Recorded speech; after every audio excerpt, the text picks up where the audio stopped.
आप देख रहे हैं प्राइम टीवी, सच साहस सरोकार। नमस्कार, मैं हूं अर्चना और आप देख रहे हैं प्राइम टीवी। बॉलीवुड के दिग्गज अभिनेता और हिंदी सिनेमा के हीमैन कहे जाने वाले धर्मेंद्र अब हमारे बीच नहीं रहे। आज यानी 24 नवंबर को 89 साल की उम्र में उन्होंने मुंबई स्थित अपने घर पर अंतिम सांस ली। उन्हें उम्र संबंधी बीमारियां थी जिनमें वे काफी दिनों से लड़ते रहे। धर्मेंद्र ऐसे अभिनेता थे, वो केवल अच्छे अभिनेता नहीं थे, अच्छे इंसान भी थे। बहुत सीधे और भोला उनका स्वभाव था।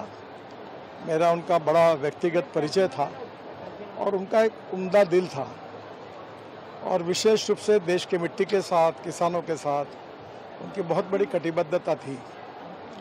उनकी जो फिल्में हैं जिसमें उन्होंने अभिनय किया है, वो मुझे लगता है कि लोग कभी भूल नहीं सकेंगे। इतना अच्छा कार्य उन्होंने किया है और निश्चित रूप से उनके जाने से हमारे चित्रपट सृष्टि का बड़ा नुकसान भी हुआ है। भगवान उनके आत्मा को शांति दे, यही मैं ईश्वर चरण प्रार्थना करता हूँ। जो धर्मेंद्र जी के नाम से हम सबके मानस पटल पर अंकित हैं, जो भारतीय जनता पार्टी के पूर्व सांसद भी रहे हैं, हम पार्टी की तरफ से धर्मेंद्र जी के भारतीय कला, सिने जगत में उनके अभूतपूर्व और अविस्मरणीय योगदान को स्मरण करते हुए श्रद्धांजलि देते हैं। धर्मेंद्र का जाना एक बहुत बड़ी क्षति मानी जा रही है। इसकी वजह से न सिर्फ हिंदी सिनेमा जगत में बल्कि राजनीतिक गलियारे में भी शोक की लहर है।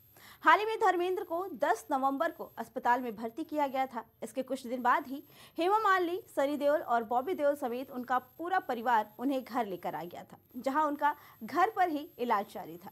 लेकिन आज धर्मेंद्र ने मुंबई स्थित अपने घर में अंतिम सांस ली। बता दें कि उन्होंने अपनी अदाकारी और अपनी सादगी से हिंदी सिनेमा में अपनी एक अलग ही पहचान बनाई। ऐसे में चलिए नजर डालते हैं उनके कुछ फिल्मी करियर पर। धर्मेंद्र, जिनके किरदार से हर कोई अच्छे से परिचित है। धर्मेंद्र हिंदी सिनेमा के इतिहास में हीमैन के नाम से मशहूर एक ऐसा नाम है जिसने अपने अभिनय, व्यक्तित्व और सादगी से करोड़ों दिलों पर राज किया। उनका जन्म 8 दिसंबर 1935 को पंजाब के लुधियाना जिले के नसराली गांव में हुआ था। वे एक पंजाबी जाट परिवार से ताल्लुक रखते हैं। उनके पिता केवल कृष्ण गांव के ही एक स्कूल के प्रधानाध्यापक थे। बचपन से ही धर्मेंद्र में कुछ बड़ा करने की चाह थी। गांव की सीमाओं से निकलकर बड़े पर्दे की चमकदार दुनिया तक पहुंचने का सपना उन्होंने अपने दिल में संजोया। उन्होंने अपनी शुरुआती पढ़ाई गांव के ही स्कूल से पूरी की और आगे की पढ़ाई के लिए लुधियाना के रामगढ़िया कॉलेज में दाखिला लिया। पढ़ाई के दिनों में ही धर्मेंद्र को फिल्में देखने का शौक चढ़ गया था। वे अक्सर अपने दोस्तों के साथ सिनेमा हॉल जाया करते थे और पर्दे पर चल रही कहानियों में खुद को देखने के सपने बुनते थे। दिल में ये जज्बा था कि एक दिन वो भी बड़े पर्दे पर नजर आएंगे। साल 1958 में फिल्मफेयर पत्रिका ने एक टैलेंट सर्च प्रतियोगिता आयोजित की, न्यू टैलेंट हंट। धर्मेंद्र ने इसमें हिस्सा लिया और अपने व्यक्तित्व और लुक से सबका ध्यान खींच लिया। इस प्रतियोगिता ने उनके लिए बंबई के दरवाजे खोल दिए।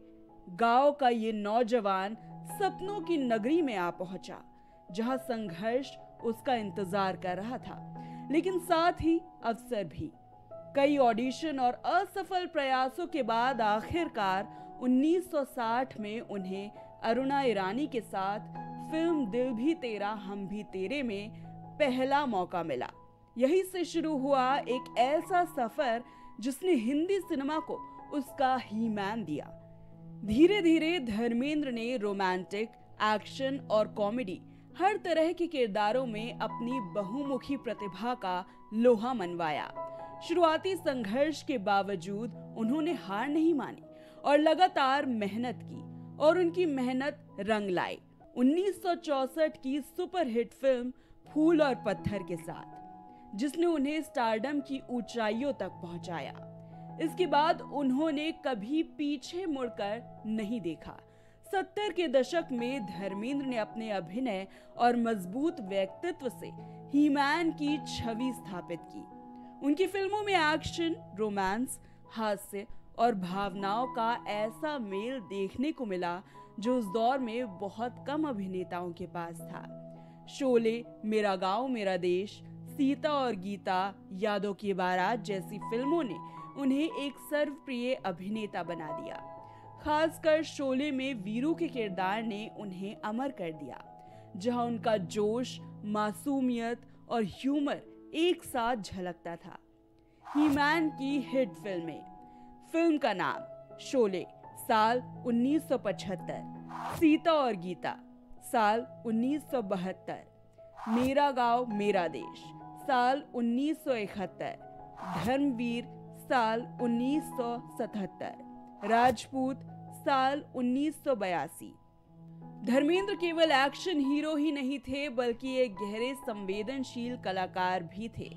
सत्यकाम जैसी फिल्मों में उनके गंभीर और भावनात्मक अभिनय ने ये साबित कर दिया कि वो हर तरह के किरदार निभाने की क्षमता रखते हैं। 90 के दशक के बाद जब नए सितारे उभरे तो उन्होंने खुद को चरित्र भूमिकाओं में ढाल लिया और अपने अभिनय की नई परतें दर्शकों के सामने पेश की।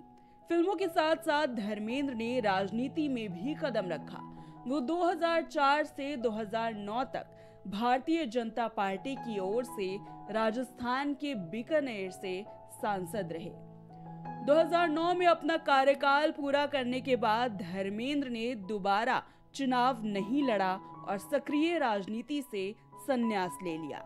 बाद में उनके बेटे सनी देओल ने एक इंटरव्यू में बताया कि धर्मेंद्र को राजनीति पसंद नहीं थी और वो इसका अफसोस करते थे। धर्मेंद्र ने भी एक बार कहा था, काम मैं करता था, क्रेडिट कोई और ले जाता था। शायद वो जगह मेरे लिए नहीं थी। बाद में उनके बेटे सनी देओल और पत्नी हेमा मालिनी ने भी राजनीति में कदम रखा, लेकिन धर्मेंद्र ने हमेशा दूरी बनाए रखी। साथ ही उन्होंने अपनी प्रोडक्शन कंपनी भी स्थापित की, जिसने कई कलाकारों को लॉन्च किया। उनके योगदान के लिए उन्हें अनेक पुरस्कारों से सम्मानित किया गया, जिसमें 2012 में मिला पद्म भूषण प्रमुख है। वो ऐसे कुछ अभिनेताओं में से एक है जिनकी फिल्मों ने एक ही साल में कई सुपरहिट रिकॉर्ड बनाए। सन 1987 में उन्होंने 7 लगातार सफल फिल्में दी। उन्हें अक्सर सबसे हैंडसम अभिनेता के रूप में भी सराहा गया, जिनकी मुस्कान, सादगी और फिटनेस आज भी प्रेरणा स्रोत है। धर्मेंद्र का निजी जीवन भी काफी चर्चित रहा। उन्होंने सन 1954 में प्रकाश कौर से विवाह किया, जिनसे उनके 2 बेटे सनी देओल और बॉबी देओल और 2 बेटियां हैं। बाद में उन्होंने अभिनेत्री हेमा मालिनी से विवाह किया और दोनों की जोड़ी भारतीय सिनेमा की सबसे लोकप्रिय जोड़ियों में से एक बन गई। 6 दशकों से अधिक लंबे करियर में धर्मेंद्र ने 300 से ज्यादा फिल्मों में काम किया। उन्होंने बदलते समय और सिनेमा की नई धाराओं के साथ खुद को लगातार विकसित किया। हीरो से लेकर चरित्र अभिनेता तक का सफर उन्होंने बड़ी गरिमा के साथ तय किया। उनके अभिनय में जो सहजता, संवाद, अदायगी में जो प्रभाव और व्यक्तित्व में जो आत्मीयता थी, वही उन्हें सदाबहार बना देती है। आज भी धर्मेंद्र सिर्फ एक अभिनेता नहीं, बल्कि हिंदी सिनेमा के स्वर्ण युग का एक जीवंत प्रतीक है, जिनकी मुस्कान, डायलॉग और दिलकश अदाएं भारतीय फिल्म इतिहास में हमेशा अमर रहेंगी। धर्मेंद्र के जाने से पूरे देश में शोक की लहर है। इसको देखते ही प्रधानमंत्री के साथ साथ राष्ट्रपति ने भी धर्मेंद्र को श्रद्धांजलि अर्पित की। विले पार्ले में उनका अंतिम संस्कार किया गया। धर्मेंद्र आज पंच तत्व में विलीन हो गए, लेकिन उनकी यादें हमेशा हमारे साथ रहेंगी। हमारी इस खास रिपोर्ट में फिलहाल इतना ही। बाकी खबरों के लिए बने रहे प्राइम टीवी के साथ। कुछ भाव पुष्प। आप देख रहे हैं प्राइम टीवी,